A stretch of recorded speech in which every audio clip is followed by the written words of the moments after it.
네, 안녕하세요. 인투짐 트레이너 이준호입니다. 오늘은 지난 시간에 이어서 허리 통증으로 방문해주신 회원님의 두 번째 인터뷰를 진행하도록 하겠습니다. 안녕하세요.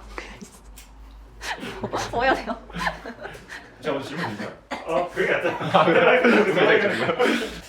뭔가 이상했어. 네, 안녕하세요. 인투짐 트레이너 이준호입니다. 오늘은 지난 시간에 이어서 허리 통증으로 방문해주신 회원님의 두 번째 인터뷰를 진행하도록 하겠습니다. 먼저 몇 가지 질문을 드리고자 하는데요. 일단 운동 후에 변화된 그런 느낀 점들을 좀 듣고 싶어요. 그래서 좀 몇 가지 말씀해 주실 수 있을까요? 네, 운동 후에 제가 느끼게 된 거는 좀 여러 가지가 있는데, 첫 번째는 일상생활에서 확실히 몸을 사용하는 법을 조금 알게 됐달까요? 예를 들어서 수업 때도 뭐 데드리프트나 이런 거 할 때 항상 강조하시는 힙힌지 동작을 좀 제대로 할 줄 알게 됐고, 일상생활에서도 뭐 허리를 사용하거나 그런 식으로 움직일 때 힙힌지 동작을 좀 적용해서 사용할 수 있게 된 게 실생활에 그런 부분이 좀 제일 도움이 된 것 같아요. 그리고 전체적인 운동을 하면서 좀 느낀 거라면, 제가 앉아서 뭐 공부를 하고 작업하는 양이 많은 그런 사람인데, 원래는 뭐 심할 때는 30분만 앉아 있어도 막 통증이 바로 올라오고 이런 정도로 심했었는데, 운동을 하면서 좀 점차 그 시간이 좀 늘어나서 한 2시간까지는 큰 무리 없이 앉아 있을 수 있게 된 것 같아요. 그리고 마지막으로 선생님이랑 몇 달간 이제 수업을 하면서 마음 자세나 생각 같은 걸 좀 영향을 많이 받은 것 같은데, 그냥 통증도 내가 거기에 너무 막 집착하고 일희일비할 필요 없다는 거, 거기에 대한 걸 좀 많이 느껴서 선생님이랑 계속 같이 운동을 해나가면서 통증에 대한 걸 내가 어떻게 관리를 해야 될지, 그냥 무서워서 뭐 쉬고만 있고 도망가고 이래서는 안 되는 거구나라는 그런 생각이 좀 많이 바뀐 것 같아요. 네, 감사합니다. 일단 굉장히 좋은 말씀만 너무 해주셨는데, 저랑 운동하면서 가끔 진짜 힘들어서 막 진짜 화장실도 갑자기 튀어가고 이러셨잖아요. 우리 그럼 그때 진짜 힘들게 느껴졌던 동작이 한 3가지 정도로 기억이 나요. 한번 얘기를 들어볼 수 있을까요? 약간 말씀해 주신 걸 너무 저도 생각하면 좀 웃겼던 에피소드라서 잠깐 말하면, 제가 약간 버티기 운동이었나요? 네, 버티기 운동을 하면서 이제 중량이 어느 정도 있고 버티다 보니까 제가 호흡을 어떻게 해야 될지를 잘 몰랐던 것 같아요. 그래서 약간 일단 시키는 거를 나는 해내야 된다 그런 생각이 강해서 제가 머리가 핑 돌 때까지 계속 말씀을 안 드리고 운동을 했던 거예요.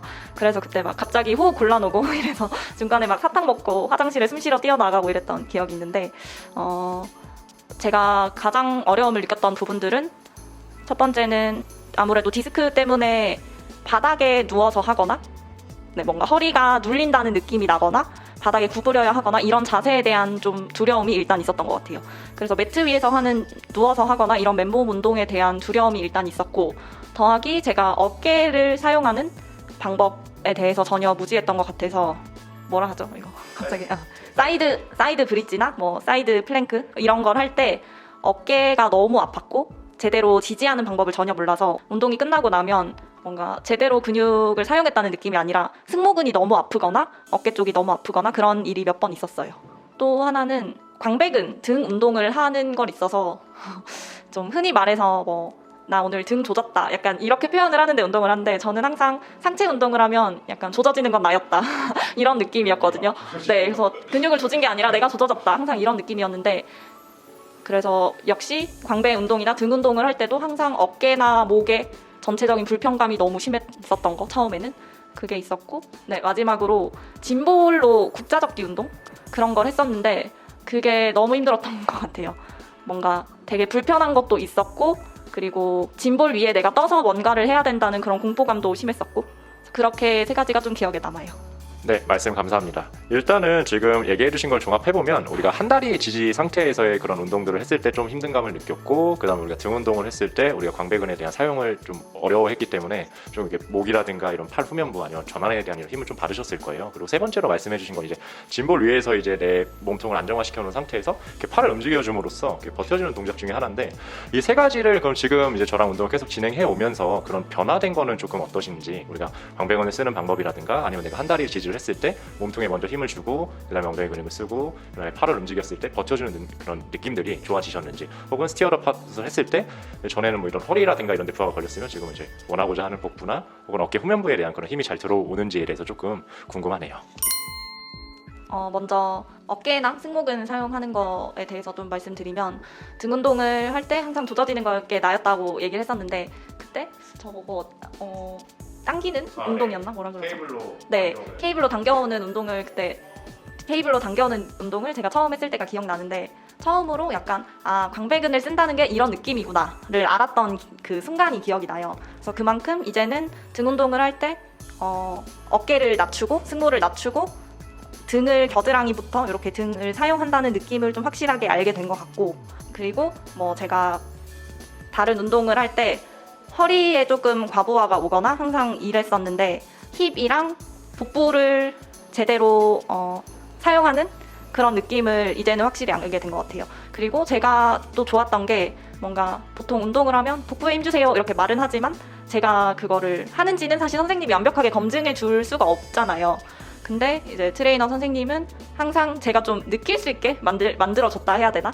그래서 뭔가 처음부터 약간 말하실 때도 있었지만 처음부터 말하기보다는 제가 좀 시행착오를 겪으면서 좀 터득할 수 있도록 좀 이끌어주신 부분이 있었던 것 같아요. 그래서 오늘 운동하면서도 제가 또 좀 사이드 브릿지 자세를 하면서 어깨에 제가 약간 불편감을 느낄 만한 자세를 잠깐 취했는데 선생님이 바로 지적을 안 하시고 제가 스스로 고칠 때까지 기다려주셨어요. 그래서 제가 그런 식으로 혼자 스스로 좀 깨달아 갈 수 있도록 해주는 그런 부분도 좀 장기적으로 되게 도움이 된 것 같아요.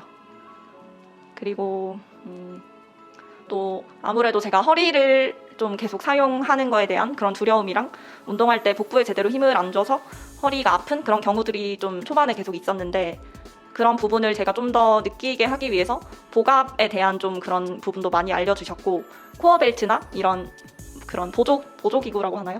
소도구? 네, 소도구를 활용해서 좀 더 제가 집중적으로 느끼면서 사용해서 효과적으로 운동할 수 있도록 많이 이끌어 주시는 것 같아요. 네, 말씀 감사합니다. 일단은 저랑 운동을 하면서 이제 많은 부분이 좀 개선이 되셨어요. 근데 지금 아직 좀 남아있는 것들이라고는 우리가 지금 오른쪽 어깨에서 지지하는 능력과 왼쪽 엉덩이에서 지지하는 능력이 조금 떨어지는 거를 운동하는 도중에 좀 많이 발견이 되고 있어서 앞으로는 그런 쪽 방향에 대한 이제 트레이닝을 진행하고자 해요. 그래서 이제 영상에서 보는 것처럼 많은 회전에 대한 움직임이 나올 거고 우리가 일상생활에서는 굽힘과 펴 단면적인 움직임보다는 회전에 대한 움직임이 더 많기 때문에 그 회전에 대한 움직임을 개선할 수 있는 트레이닝으로 진행하도록 하겠습니다. 네, 감사합니다. 젊은 나이에 그 디스크를 좀 겪으셔서 좀 고생을 많이 하신 것 같은데 좀 디스크인지 고민을 하고 있거나 아니면 디스크를 겪고 있는 분들한테 그냥 조금 먼저 겪은 사람으로서 조금 조언을 해줄 만한 게 있다면 뭐가 있을까요? 저의 경우도 훨씬 더 나빠지기 전에 발견할 수 있었을 거라고 생각해요. 근데 제가 그게 심각하다고 인지를 못하고 계속 미뤄서 이렇게까지 온 거라고 생각해서 제대로 검사를 받아보시지 않았다면 꼭 병원을 좀 빨리 찾아갈 거를 추천드리고요. 그 후에 디스크 때문에 디스크 판정을 받은 후에 어떻게 해야 될지 몰라서 고생하시는 분들이 있다면 몸에 대한 공부를 하는 것과 그리고 제대로 된 재활운동센터를 찾는 것, 그게 가장 중요한 것 같아요. 그 이유는 디스크를 앓을 정도시라면 조금 아무래도 운동과 조금 멀리 하셨던 분들이 많을 거라고 생각해요. 저의 경우를 봤을 때도 그렇고. 그랬을 때 내가 몸을 쓰는 방법을 잘 모르는 상태이기 때문에 제대로 지도해줄 수 있는 전문가를 만나는 게 정말 저는 중요하다고 생각해서 제대로 된 재활운동센터를 찾으셔서 운동을 배우고 또 내가 공부를 하면서 몸을 천천히 회복해 나가시길 응원하겠습니다. 네, 제가 그 두 분 이제 수업하는 거를 곁에서 보면서 느꼈던 건데 이제 허리 디스크로 오셨고 이제 재활 트레이닝으로 오신 건데 생각보다 빨리 이제 웨이트 트레이닝으로 넘어간 거를 제가 봤는데 그걸 엄청 신기하게 생각을 했어요. 우리가 알고 있는 재활 트레이닝은 진짜 막 매트 위에서 소독으로만 운동을 하고 이제 진짜 무리 없이 운동을 하는 그런 느낌으로 많이들 알고 있는데 어떻게 이제 웨이트 트레이닝을 접목시켜서 하게 됐고 지도자로서 그런 판단을 갖게 된 과정들이 궁금합니다.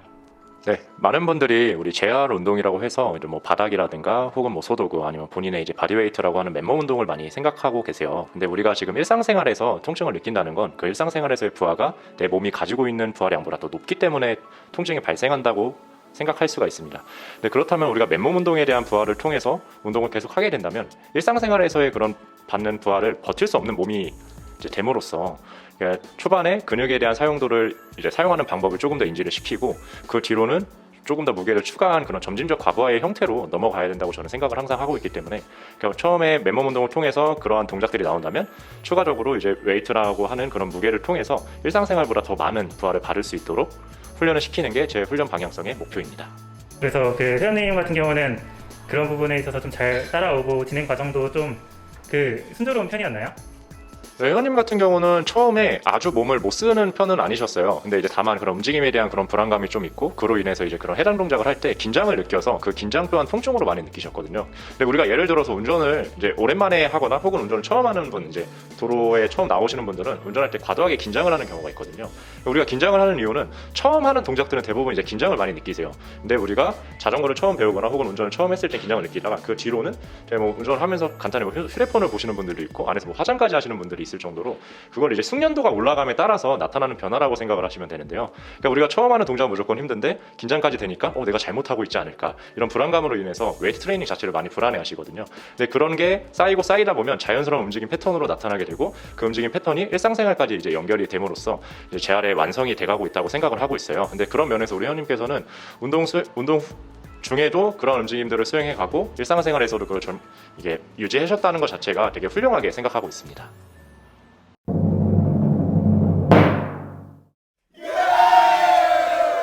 집에서 경관절이 안 좋은데 허리도 같이 안 좋으신 분들은 이 동작으로 좀 따라하시면 도움이 될 것 같습니다. 운동을 했을 때 무리가 되지 않는 선에서는 계속 점진적인 과도화가 필요하듯이 이런 맨몸 운동에서도 무게를 중량을 추가할 수 없으면 결국에 더 불안정한 상황을 만들어야 돼요. 그렇죠. 버드도. 네, 그렇죠. 거의 버드독 맹신자들입니다. 버드독 하셔야 돼요. 근데 버드독 잘 하셔야 돼요. 교정을 한다라는 말 자체가 별로 안 좋아요. 교정 운동을 해서 불균형을 잡았다. 그렇다고 통증이 없어질까요, 여러분? 너무 또 보디빌딩만 하시는 분들은 이 운동 왜 하냐고 이런 분들 많을 텐데, 여러분 보디빌딩만 하면 아픕니다. 그래서 기능성 운동 꼭 해주셔야 돼요. 만약에 이걸 보고 계시는 트레이너들이 있으면은 내가 내 몸으로 경험해보지 못한 동작을 시키면 안 돼요. 이거 트레이너로서의 자격이 없다고 저는 생각합니다. 보통 많은 여성분들이 무릎이 안쪽으로 들어가는 그런 그렇죠. 엘보스러스라고 하는 그 외반력? 밖에서 안으로 들어오는 그런 힘이 좀 많이 생겨서 외반력이 발생해서, 그래서 지금 밴드를 이용해서 반대쪽 케이블에 걸었어요. 자세히 보시면 아시겠지만 이 이유는 전면에 대한 슬링 시스템을 쓰기 위한 거예요. 잘 따라오세요. 그냥 모범생 스타일이신데 잘 따라오십시오. 진데 버드독 또 하는 건가요? 설마? 버드도 근데 진짜 이게 왜 병원 오는지 모르겠어요. 그러니까요. 보디빌딩 하시는 분들이 더 많이 쓰시잖아요. 그죠. 이거 진짜 엄청 좋은 것들인데.